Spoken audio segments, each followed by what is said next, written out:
Bienvenue dans le podcast L'âme en lumière. Je suis Anne, coach en libération émotionnelle et en soins énergétiques. Et je suis là pour vous guider à renouer avec votre corps vers l'équilibre et l'harmonie. Bonjour à tous.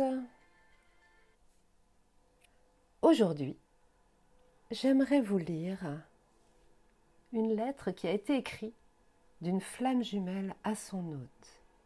Cette personne explique ce que l'on peut vivre et ressentir dans une relation FJ. Cette âme n'est plus de ce monde. Je lui rends hommage. Lorsque cette personne a écrit cette lettre, elle ne connaissait pas l'existence des flammes jumelles. Cet être était extrêmement terre à terre. Pour moi, son témoignage est primordial. Nous allons commencer. Lettre à sa flamme jumelle. C'est compliqué, c'est difficile, c'est douloureux. Ne t'inquiète pas, il ne s'agit pas de te faire une litanie de reproches, d'égrener des lamentations. Je veux simplement continuer à être vrai. Le moment te paraît ou te paraîtra peut-être mal choisi, mais je pense le contraire. Ce que je vais te dire ressort du plus profond de mon être. Si je me trompe, tant pis. Si je ne me trompe pas, d'une part, c'est vital pour chacun d'entre nous. D'autre part, je n'aurai pas besoin de m'étendre ou de développer puisque ce sera l'expression du plus profond de toi-même aussi, et que nécessairement mes paroles trouveront un écho dont tu mesureras seul l'intensité. Ce qui nous est arrivé, ce qui nous est tombé dessus n'est pas pour le moins pas banal, pas ordinaire et même peut-être pas compréhensible. Il s'est immédiatement créé un lien que je crois indéfectible, une communion, une fusion, une complémentarité inimaginable. Tu l'as mieux exprimé que moi en qualifiant notre réunion d'évidence.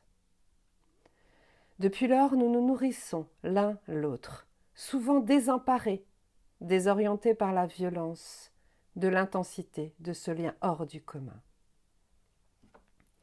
Comment expliquer cette intensité ? Comment expliquer cette brusque accélération du temps et en même temps cet arrêt du temps ? Tu m'as tout donné de toi et je t'ai tout donné de moi en quelques heures, quelques jours, sans réserve, sans pudeur, sans calcul, sans crainte et bizarrement, la vie a semblé commencer. Je ne reviendrai pas sur notre histoire, elle a pris le chemin actuel. J'ai beaucoup tenté de lutter, de te sortir de moi, puisque tu occupes chacune de mes cellules, puisqu'elles se meuvent aujourd'hui grâce au ciel énergie que tu m'insuffles. Aujourd'hui, je suis convaincue que le combat contre ce lien est vain, dangereux et nocif. Je crois ce lien indéfectible, inconditionnel. Alors j'ai décidé, j'ai accepté de l'accepter, sinon pour l'instant, de l'assumer. Je crois profondément que ce lien ne peut être détruit, qu'il peut être bonifié, sinon sublimé, mais qu'il peut aussi nous détruire, nous tuer.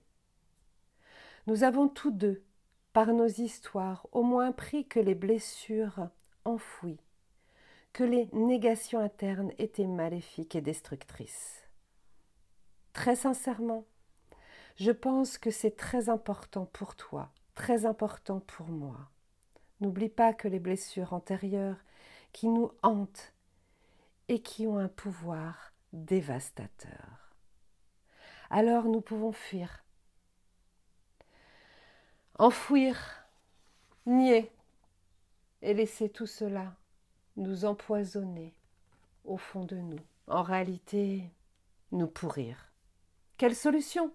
Je ne sais pas.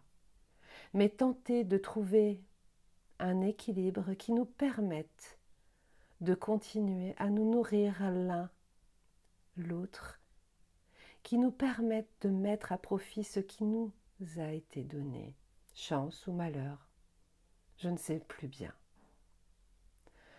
J'aurais tant de choses à te dire, mais je vais m'arrêter là. Je vais poursuivre mon travail sur moi-même. Je me suis engagée sur un long chemin, difficile, passionnant, terrifiant parfois. Je découvre des réponses qui me transforment profondément. Encore une fois, j'ai décidé, j'ai accepté d'accepter ce lien au lieu de le combattre. Je veux vivre et je veux que tu vives, tu l'auras compris. Ce lien a été créé, il est en nous, il nous relie indépendamment de notre volonté. Je t'embrasse. Vous l'aurez compris, les flammes jumelles ont besoin de plusieurs morts pour se retrouver. Peu de duos se réunissent dans cette vie. Il y a beaucoup de couples qui se forment et se déforment dans cette incarnation. Ils ont besoin de faire leurs preuves durant plusieurs vies. Lorsque ce lien et l'union se créent dans cette destinée, il se bonifiera et deviendra pur bonheur dans la complicité et dans l'amour inconditionnel. Chaque personne qui rencontrera ce couple verra cette lumière, cette énergie non palpable qui viendra les toucher en plein cœur, cette vague d'amour. Leur destinée, faire renaître l'amour chez les gens. Je voulais remercier cet ami pour cette lettre si précieuse à mes yeux, qui décrit ce parcours atypique qui peut nous désorienter par la violence de cette intensité, mais qui peut également, lorsque c'est le bon moment, nous sublimer, nous transcender dans l'amour. Merci pour tout, mon ami, je t'aime. Repose en paix.